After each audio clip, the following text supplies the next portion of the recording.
أعوذ بالله من الشيطان الرجيم بسم الله الرحمن الرحيم. السلام علیکم. نعیم اختر چینل میں آپ سب دوستوں کو خوش آمدید. آج ہم آپ کے لیے بیان لے کے آئے ہیں حضرت مولانا قاری محمد حنیف صاحب ملتانی رحمۃ اللہ تعالی علیہ کا. یہ بیان حضرت قاری صاحب نے جمعۃ المبارک کے دن جامع مسجد مدنی ملتان میں کیا تھا. تو آئیے ہم سب مل کر حضرت قاری صاحب کا یہ بیان سنتے ہیں. صلی اللہ تعالی علیہ وعلا آلہ واصحابہ وازواجہ وذریاتہ وبارک وسلم تسلیما کثیرا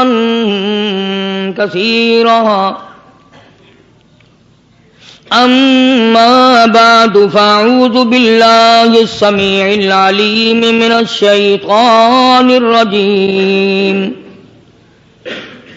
بسم اللہ الرحمن الرحیم. الا ان اولیاء اللہ لا خوف علیہم ولا هم يحزنون الذین آمنوا وكانوا يتقون لهم البشرى في الحیاة الدنیا وفي الآخرة لا تبدیل لکلمات اللہ ذلك هو الفوز العظیم. ولا يحزنك قولهم ان العزة لله جميعا هو السمیع العلیم. صدق اللہ مولانا العلی العظیم وبلغنا رسوله النبی الکریم ونحن على ذلك لمن الشاہدین والشاکرین والحمد للہ رب العالمین. اللہم صل علی محمد وعلى آل محمد کما صلیت علی ابراہیم وعلی آل ابراہیم انک حمید مجید. اللہم بارک علی محمد وعلی آل محمد کما بارکت علی ابراہیم وعلی آل ابراہیم انک حمید مجید. پچھلے 2-3 جمعوں سے اللہ کے نیک برگزیدہ بندے، مقبول ترین بندے، اللہ والے، اللہ کے ولی، بزرگان دین رحمہم اللہ علیہ مجمعین کے واقعات اور مختصر سے حالات اس نیت سے عرض کر رہا تھا کہ ہمیں بھی اپنے گریبان میں جھانکنے کا موقع ملے. ہم لوگ بھی یہ سوچیں کہ یہ اللہ والے تھے، پیٹ بھی تھا، نفس بھی تھا، بیوی بھی تھی، بچے بھی تھے، پیاس بھی لگتی تھی، بھوک بھی لگتی تھی، کپڑا بھی درکار تھا، سردی گرمی بھی آتی تھی. ان لوگوں نے اللہ کی رضا کیسے حاصل کی؟ نیت میری کسی کی تردید مقصود نہیں، سمجھانے کے لیے کہتا ہوں. جیسے سڑک پہ پیدل آدمی چل رہا ہو اور پاس سے کار گزرتی ہے تو دل میں خیال آتا ہے کہ میرے پاس بھی کار ہوتی. ان اللہ کے نیک بندوں کو دیکھ کر میں اور آپ کیوں نہیں سوچتے کہ میں بھی اللہ کا نیک بندہ بن جاتا؟ کوٹھی بنگلہ دیکھ کر، لمبا چوڑا کاروبار کارخانہ دیکھ کر آدمی کے دل میں آتا ہے یارو یہ کارخانے دار ہے، میں اس کا مزدور ہوں. تیرے دل میں یہ بات کیوں نہیں آتی کہ میں نماز بھی نہیں پڑھتا اور فلانا ساری رات سویا ہی نہیں؟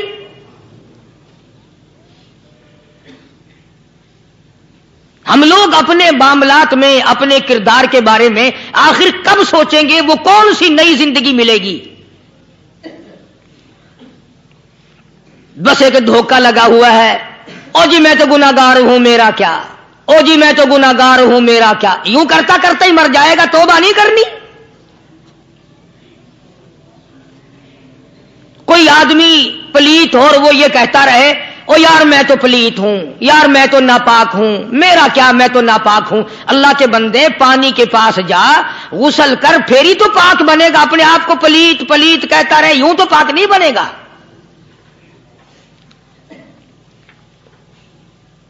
یہ اللہ والے جو ہوتے ہیں آدمی کے اندر کو ٹھیک کرتے ہیں۔ جیسے ڈاکٹر کہتا ہے کہ اگر بلڈ پریشر کے مریض ہو تو نمک نہ کھاؤ، شوگر کے مریض ہو تو میٹھا نہ کھاؤ، بادی کے مریض ہو تو آلو نہ کھاؤ۔ اللہ والا کہتا ہے اگر تمہارے اندر شرک کی بیماری ہے تو خدا کے دروازے کے سوا کہیں نہ جاؤ۔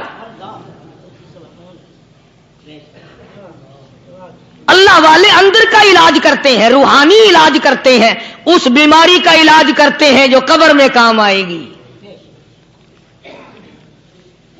جب اللہ والوں کی مجلس میں بیٹھو گے تو وہ تمہیں یہ بتائیں گے کہ نبی کی سنتوں کے پھول چھوڑ کر بدعت کے کانٹوں کی طرف نہ جاؤ۔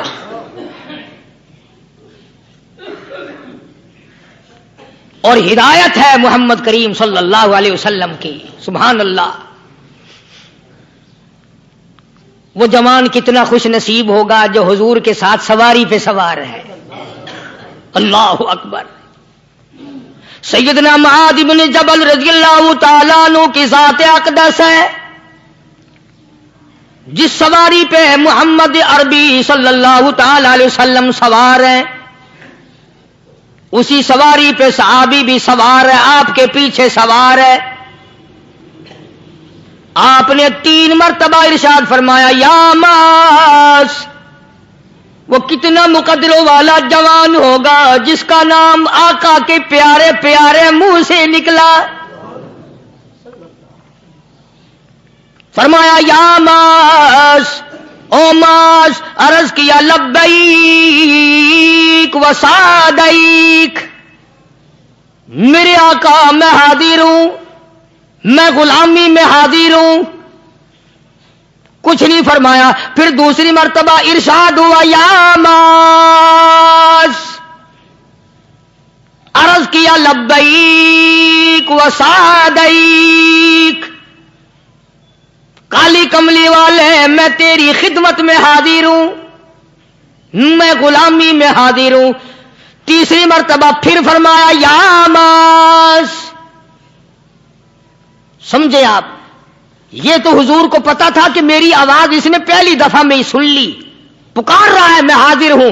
3 مرتبہ آواز اس لیے دی، یعنی میں جو تجھے بتانا چاہتا ہوں وہ بڑی اہم بات ہے، توجہ کر، دھیان کر اس بات کی طرف جو میں تجھے بتانے لگا ہوں۔ تیسری مرتبہ ارشاد ہوا یا معاذ، عرض کیا لبیک و سعدیک، میرے آقا میں حاضر ہوں، غلامی میں حاضر ہوں۔ ارشاد فرماؤ، فرمایا یا معاذ لا تشرک باللہ، او ماضی مجھ سے ارشاد سن لے، مجھ سے پیغام سن لے، میں محمد کریم صلی اللہ تعالی علیہ وسلم تجھے بڑی پتے کی بات بتانے لگا ہوں، گر کی بات بتانے لگا ہوں، کوئی حقیقت کی بات بتانے لگا ہوں۔ لا تشرک باللہ، او میرے جمال، میرے صحابی، او معاذ، اللہ کی ذات میں، اللہ کی صفات میں کسی کو شریک نہ ٹھہرانا۔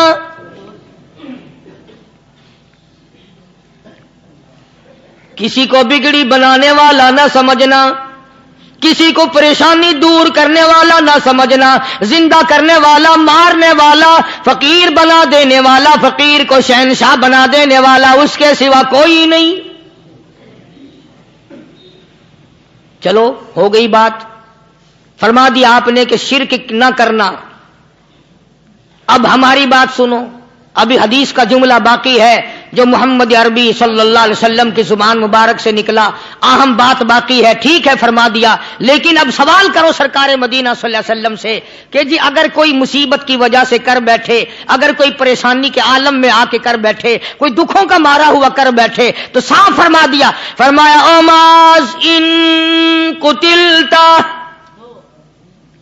اگرچہ تجھے قتل کر دیا جائے، تیرا ٹکڑا ٹکڑا کر دیا جائے، تیرا قیمہ بنا دیا جائے، اس سے بھی سخت بات آگے فرمائی او حرقتا، چاہے تجھے جلا کر خاک کر دیا جائے، تیرا قیمہ بنا دیا جائے، تجھے جلا کر راکھ بنا دیا جائے، کسی حال میں بھی تجھے شرک کرنے کی اجازت نہیں۔ اور ایک اور بات میرے سے سن کر پکا کے لے جاؤ، چوری کرنے والا ساری عمر چوری کرتا ہے، لیکن کبھی ایسا دن اس کی زندگی میں نہیں آیا ہوگا جب وہ یہ کہے کہ میں عبادت کر رہا ہوں۔ لاکھ چوری کی ہو، یہ کہے گا کہ میں گناہگار ہوں، چوری کر اپن چلو تمہارے منہ پہ نہیں کہے گا، دل میں کہے گا۔ زنا کرنے والا کبھی نہیں کہتا کہ میں گناہ نہیں کرتا، شراب پینے والا کبھی نہیں کہتا کہ میں گناہ نہیں کرتا، حرام کھانے والا، رشوت لینے والا کبھی نہیں کہتا کہ میں گناہ نہیں کرتا۔ شرک ایسا گناہ ہے، ایسی گمراہی ہے، اس کو بندہ گناہ سمجھ کر نہیں عبادت سمجھ کے کرتا ہے۔ اور ارشاد فرمایا محمد عربی صلی اللہ علیہ وسلم نے کہ شرک کرنے والے کو توبہ کی توفیق نہیں ہوتی، وہ اس کو برا سمجھے تو توبہ کرے، جب وہ اس کو برا سمجھتا ہی نہیں تو گناہ سمجھتے ہی نہیں تو توبہ کائے کی کرے گا وہ۔ میں عرض کر رہا تھا کہ یہ جو اولیاء کرام ہیں، بزرگان دین ہیں، اللہ والے ہیں، یہ شرک کی لعنت سے آدمی کو بچانے کے لیے ساری زندگی کوشاں رہتے ہیں۔ حدیث پاک میں آتا ہے، ارشاد فرمایا محمد کریم صلی اللہ علیہ وسلم نے کہ جب آدمی گناہ کرتا ہے، فرمایا ان فی الجسد لمضغۃ اذا صلحت صلح الجسد كله واذا فسدت فسد الجسد كله الا وهي القلب، او كما قال النبي صلی اللہ علیہ وسلم۔ ارشاد فرمایا آدمی کے بدن میں ایک گوشت کا ٹکڑا ایسا ہے کہ جب وہ ٹھیک ہو جائے تو سارا بدن ٹھیک ہو جاتا ہے، جب وہ بگڑ جائے تو سارے بدن کا نظام بگڑ جاتا ہے۔ الا وہی القلب، سرکار مدینہ صلی اللہ علیہ وسلم نے فرمایا وہ دل ہے۔ دل آدمی کا سنور جائے تو سارا کچھ سنور گیا، دل بگڑ گیا تو سب کچھ بگڑ گیا۔ ریاکاری دل سے پیدا ہوتی ہے، تکبر دیکھنے میں نہیں آتا، دل میں پیدا ہوتا ہے، فخر دل میں پیدا ہوتا ہے، عجب اور خودبینی دل میں پیدا ہوتی ہے۔ تو آقا مدنی صلی اللہ علیہ وسلم نے فرمایا کہ آدمی کا دل جو ہے وہ سفید ہوتا ہے، بالکل سفید ہوتا ہے۔ جب بندہ گناہ کرتا ہے تو ایک چھوٹا سا سیاہ کالا نقطہ اس کے دل پہ لگ جاتا ہے، پھر دوسرا گناہ کرتا ہے، پھر دوسرا نقطہ لگ جاتا ہے، پھر تیسرا گناہ کرتا ہے، پھر تیسرا نقطہ دل پہ لگ جائے، حتیٰ کہ اس کا دل سارا کالا ہو جاتا ہے۔ اور جب سارا دل کالا ہو جاتا ہے تو اس کے دل کے اندر پھر حق سمجھنے کی گنجائش نہیں رہتی، پھر وہ اتنا بگڑتا ہے کہ خلاف شرع کام کو وہ عبادت کہتا ہے، پھر وہ ڈھول دھماکے کو عبادت کہتا ہے، پھر وہ چمٹا کھڑکانے کو عبادت کہتا ہے، پھر وہ نشہ کرنے کو عبادت کہتا ہے، پھر وہ نماز نہ پڑھنے کو عبادت کہتا ہے، پھر وہ قرآن کے قریب نہ آنے کو عبادت کہتا ہے۔ حالانکہ بزرگوں کا یہ طریقہ کار نہیں۔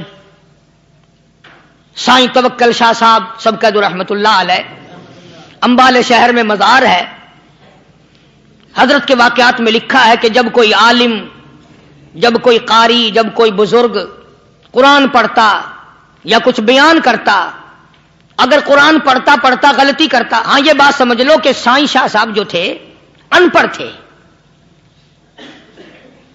عالم نہ تھے، پڑھے ہوئے نہیں تھے، لیکن اگر کوئی قرآن کی آیت غلط پڑھتا تو سائیں شاہ صاحب جو تھے وہ کہتے کہ تو نے غلطی کی ہے، اور اگر کوئی حضور کریم صلی اللہ علیہ وسلم کی حدیث پاک پڑھتا